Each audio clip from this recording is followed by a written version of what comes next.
राधे राधे भक्तजनों, आज आप सुनेंगे नए हनुमान जी की व्रत कथा। एक शहर में एक राजा था। वो राजा अपने सारे प्रजा का बहुत देखभाल करता था। वो अपना प्रजा से बहुत प्यार करता था। वो लोग का दुख तकलीफ है वो नहीं देख सकता था। कभी अपना प्रजा को दुख तकलीफ राजा नहीं होने देते थे। अन्न से लेकर वस्तु तक, पैसा तक, सब कुछ राजा अपना प्रजा में देते थे। राजा का एक ही संतान था। राजा और रानी दोनों अपना संतान से बहुत सारा प्यार करते थे। एक दिन राजा अपना रानी से कहते हैं कि देखो, मेरे राजकुमार के लिए मैं जो उस माथे पर जो टोपी रहता है, उस टोपी में मैं हीरा और मोती बैठाना चाहता हूँ। वो टोपी मेरे राजकुमार पहन कर चलेंगे तो बहुत सुंदर लगेगा। सभी लोग कहेंगे कि राजा का पुत्र राजकुमार आ रहे हैं, देखो देखो। राजा बहुत खुश था। एक दिन राजा अपना सेवक को लेकर वो सोनार के पास जा रहा था, उस टोपी पर हीरा और मोती बैठाने के लिए। जाते जाते राजा का रास्ते में एक हनुमान जी का मंदिर आता है। उस दिन मंगलवार का दिन था। वहाँ पर बहुत भीड़ था। बहुत सारे श्रद्धालु हनुमान जी के मंदिर में आए थे उनसे दर्शन करने के लिए और उनकी पूजा देखने के लिए। जब सेवक कहता है कि देखिए राजा साहेब, इस मंदिर में कितने श्रद्धालु आए हैं हनुमान जी से दर्शन करें। आप भी चलिए, दर्शन कर लेते हैं हम दोनों। राजा साहेब तो मंदिर का सीढ़ी पर नहीं उठे और कहते हैं कि आप जाओ, मैं यहाँ पर खड़ा हूँ। उनकी सेवक है मंदिर में जाते हैं, हनुमान जी को दर्शन करते हैं और ब्राह्मण को दक्षिणा देते हैं। लेकिन राजा तो सीढ़ी पर तक नहीं उठे। वो नहीं हनुमान जी से दर्शन किया और नहीं उनकी प्रसाद लिया। वहाँ से दोनों फिर चल पड़े, उस सोनार के पास जाने लगे। रास्ते में एक हनुमान 2 टांग पर खड़ा था। उस हनुमान को देखकर राजा भयभीत हो गया और अपना सेवक से कहने लगा कि देखो, उसे डंडा से मारो, नहीं तो हम लोग के ऊपर वो कूद पड़ेगा। सेवक कहते हैं कि नहीं राजा साहेब, वो नहीं कूदेगा। वो कहता है कि नहीं, देखो वो 2 टांग पर कैसे खड़ा है, हम लोग के ऊपर कूद पड़ेगा, ना जाने हम लोग के लहू लहान कर देगा, उसे डंडा से मारो। जब सेवक डंडा से नहीं मारा तो राजा एक पत्थर उठाकर उस बंदर को मारा। वो पत्थर जाकर उस हनुमान को सर पर लग गया और उन्हें लहू लहान कर दिया। अब तो सेवक कहने लगे कि देखिए राजा साहेब, वो तो बंदर है, उसे आप पत्थर से मारा, उसका सर से तो लहू लहान खून बह रहा है। राजा कहते हैं कि उसे छोड़ो, ये जंगली जानवर है, एक तो मेरे रास्ते में रुकावट हो गया है, मेरा रास्ता रोक दिया, मेरा यात्रा खराब कर दिया। उसे खून बहता है तो बहने दो, चलो अब मैं महल में लौट कर चलता हूँ, क्योंकि वो रास्ते में मुझे रोक दिया है।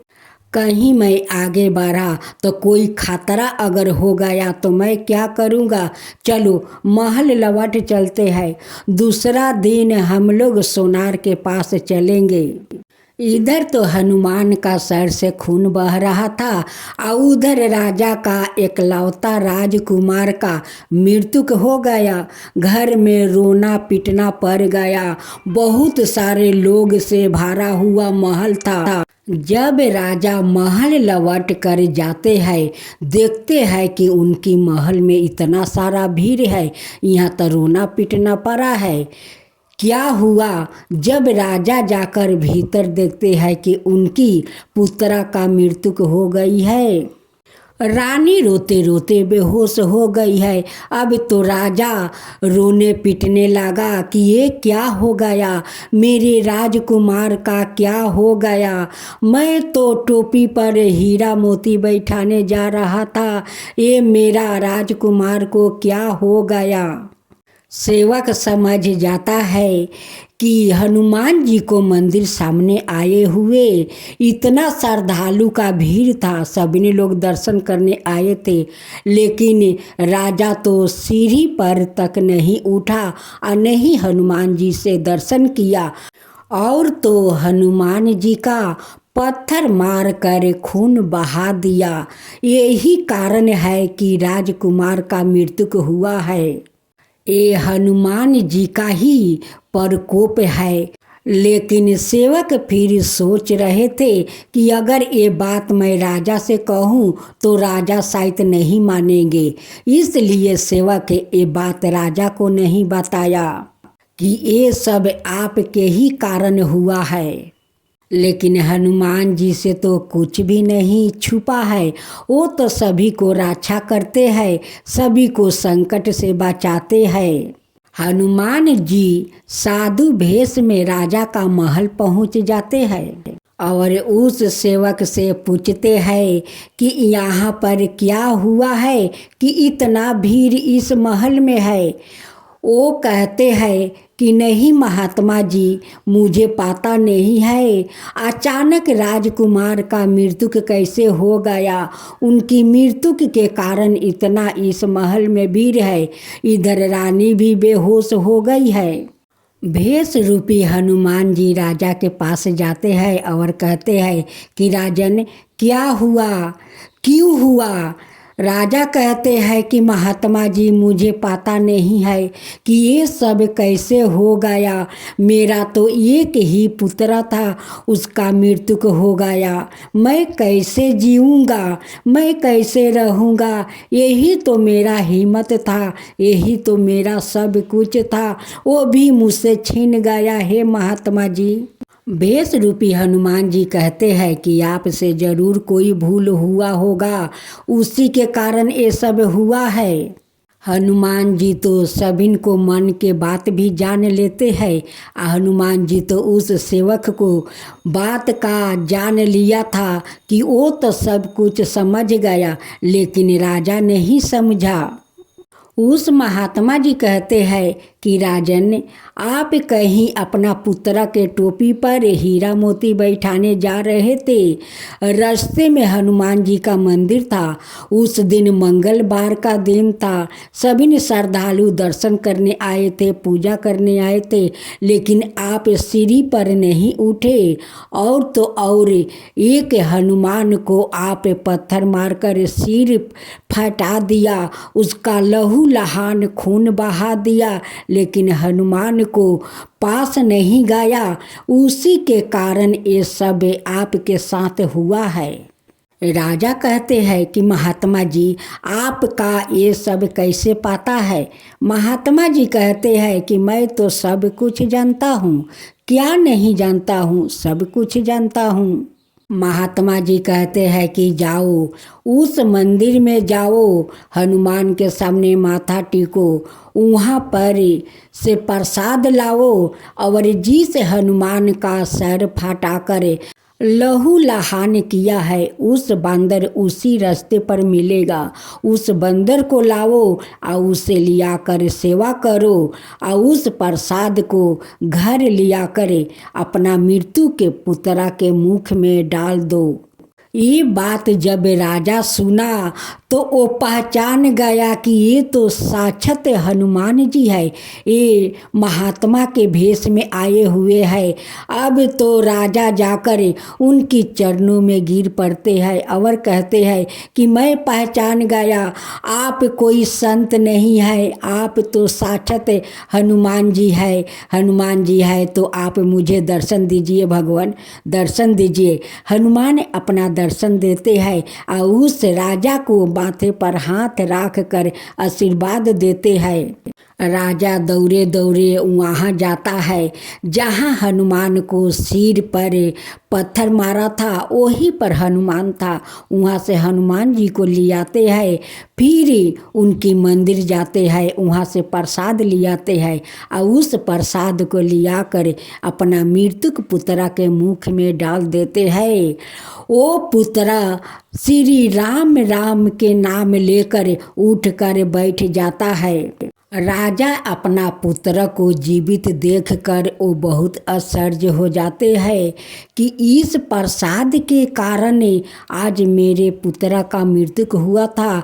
आज हनुमान जी को प्रसाद अपना मृत्यु पुत्र के मुख में डाल दिया तो मेरे पुत्र मृत्यु के शरीर से उठ कर बैठ गया। ये तो हनुमान जी का चमत्कार है, उनकी कृपा है कि आज मैं हनुमान जी को अपमान किया था कि मैं उनकी मंदिर का सीढ़ियाँ तक नहीं उठा। आज जहाँ तहाँ से सारे श्रद्धालु उनकी मंदिर में पूजा करने आए थे, उन्हें दर्शन करने आए थे, लेकिन मैं कैसा मूर्ख राजा हूँ कि मैं हनुमान जी का मंदिर का सीढ़ी तक नहीं उठा। राजा उनकी चरणों में पड़ कर हाथ जोड़ कर क्षमा मांगने लगा कि हे भगवान, आप तो बहुत दयालु है, आप तो सभी को रक्षा करते हैं, सभी को जीवन दान करते हैं, सभी को संकट हर लेते हैं। आपका तो इसलिए नाम पड़ा है पवन पुत्र हनुमान। अब तो राजा रानी उस बानर को सेवा इतना किया कि उनकी मस्तक को घाव भी छूट गया। और राजा हनुमान जी को मंदिर में जाकर हर मंगलवार को दिन राजा रानी जाकर उन्हें पूजा पाठ करने लगा।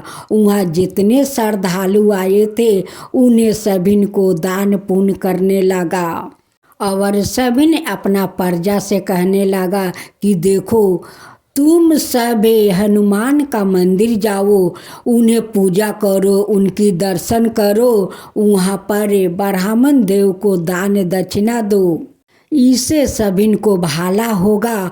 हनुमान जी तो संकट मोचन है, वो तो सभी को संकट हर लेते हैं, दुख दूर कर देते हैं। तभी से उनकी सभी प्रजा और राजा हनुमान जी को मंदिर में जाकर पूजा पाठ करने लगे, उनकी दर्शन करने लगे, बहुत सारे श्रद्धालु को दान पुण्य करने लगे। तो सभी मिल कर बोलो, पवन पुत्र हनुमान की जय, पवन पुत्र हनुमान की जय। अब सुने सीता माता की कहानी। यह कहानी सीता माता कहती थी और श्री राम इसे सुना करते थे। एक दिन श्री राम भगवान को किसी काम के लिए बाहर जाना पर गया तो सीता माता कहने लगी कि भगवान, मेरे तो 12 बरस का नीत नियम है। अब आप बाहर जाएंगे तो मैं अपनी कहानी किसे सुनाऊंगी। श्री राम ने कहा कि तुम कुएं के पल पर जाकर बैठ जाना और वहाँ जो औरत पानी भरने आएगी उन्हें अपनी कहानी सुना देना। सीता माता कुएं के पल पर जाकर बैठ जाती है। एक स्त्री आई, उसने रेशम की जरी की साड़ी पहन रखी थी और सोने का घड़ा ले रखी थी। सीता माता उसे देख कहती है कि बहन, मेरा 12 बरस का नित नियम सुन लो। पर वो स्त्री बोली कि मैं तुम्हारा नित नियम सुनूंगी तो मुझे घर जाने में देर हो जाएगी और मेरी सास मुझसे झगड़ेगी। उसने कहानी नहीं सुनी और चली गई। उसकी रेशम जरी की साड़ी फट गई, सोने का घड़ा मिट्टी के घड़े में बदल गया। सास ने देखा तो पूछा कि यह किसका दोष अपने सिर लेकर आ गई है। बहू ने कहा कि कुएं पर एक औरत बैठी थी। उसने कहानी सुनने के लिए कहा, लेकिन मैंने सुनी नहीं, जिसके कारण यह फल मिला है। बहू की बात सुनकर अगले दिन वही सारी और घारा लेकर सास कुएं की पल पर गई। सास को वही माता सीता बैठी मिली, तो माता सीता ने कहा कि बहन, मेरी कहानी सुन लीजिए। सास बोली कि एक बार छोड़, मैं तो 4 बार कहानी सुनूंगी।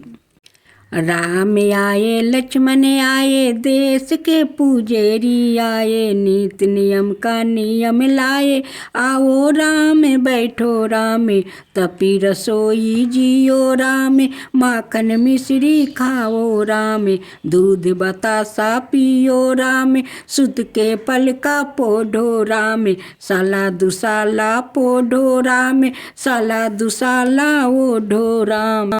जब बोलो जब राम ही राम, राम संवारे सबके काम, खाली घर भंडार भरेंगे, सबका बेड़ा पार करेंगे, श्री राम जय जय राम। सास बोली कि बहन, कहानी तो बहुत अच्छी लगी। कहानी सुनकर सास घर चली गई और उसकी साड़ी फिर से रेशम जरी की बन गई। मिट्टी का घारा फिर सोने के घारा में बदल गया।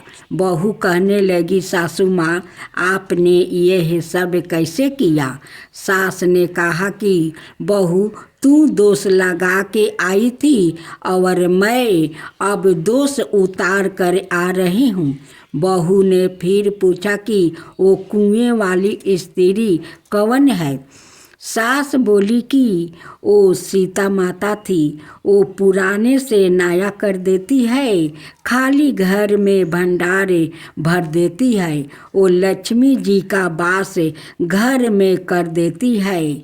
आदमी की जो भी इच्छा हो उसे पूरा कर देती है। बहू बोली कि ऐसी कहानी मुझे भी सुना दो। सासू बोली कि ठीक है, तुम भी सुनो। और सास ने कहानी शुरू किया।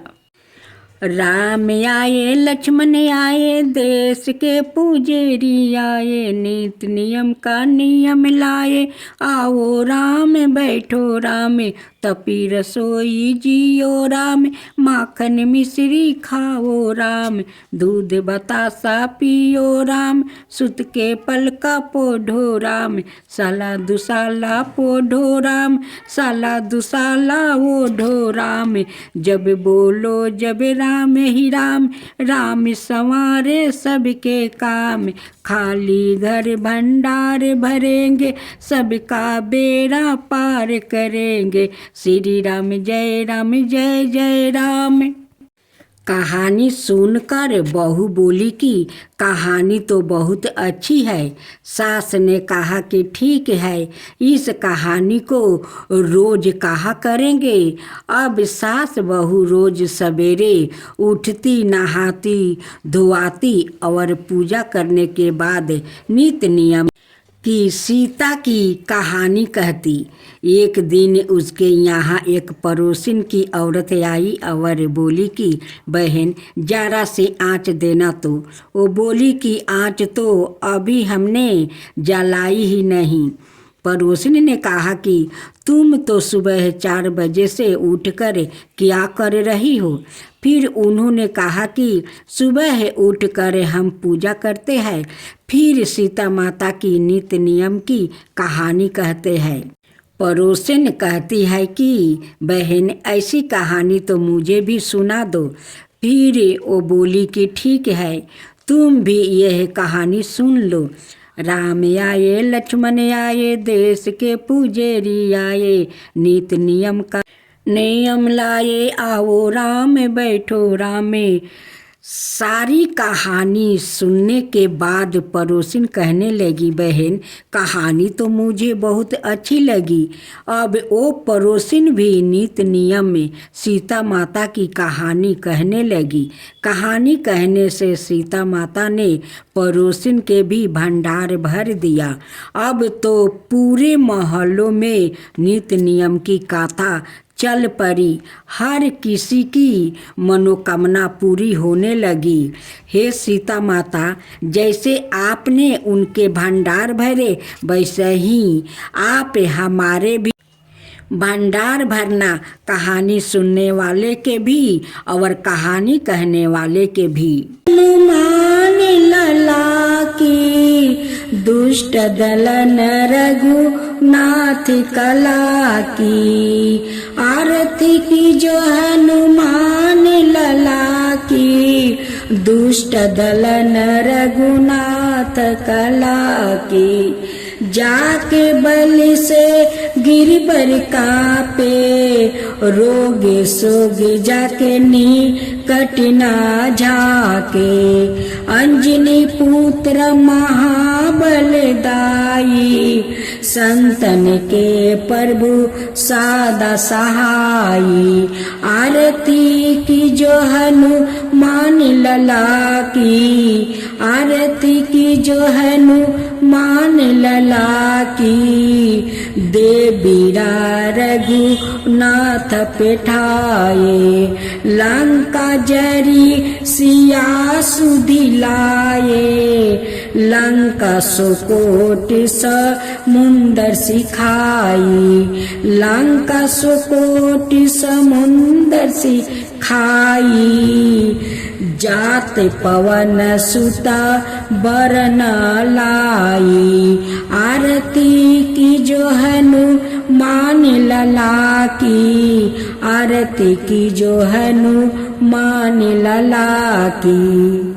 लंका जरी असुर सहारे, सिया राम जी के काज सवारे। लंका जरी असुर सहारे, सिया राम जी के काज सवारे। लक्ष्मण मूर्छित पर सकारे, आनि सजीवने प्राण उबारे।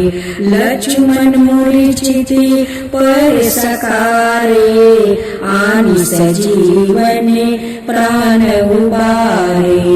आरती की जो हनुमान लला की, आरती की जो हनुमान लला की। बैठी पाताल तोरी जन में कारे, ओही रावण की भूजा उखारे। बाएं भूजा असुर दल मारे, दाहिने भूजा संतन तारे।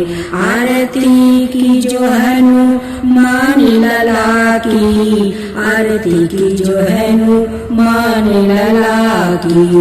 सुर नर मुनि आरती उतारे, जय जय जय हनुमान उचारे। सुर नर मुनि आरती उतारे, जय जय जय हनुमान उचारे। कंचन थाली कपूर लो छाई, आरती करत अनजाना माई। कंचन थाली कपूर लो छाई, आरती करत अनजाना माई। आरती की जो हनुमान लला की, आरती की जो हनुमान लला की। जो हनुमान जी के आरती गावे, बस बैकुंठ पर में पद पावे। जो हनुमान जी के आरती गावे, बस बैकुंठ पर में पद पावे। आरती की जो हनुमान लला की, दुष्ट दलन रघुनाथ कला की। आरती की जो हनुमान लला की, दुष्ट दल ने रघुनाथ कला की।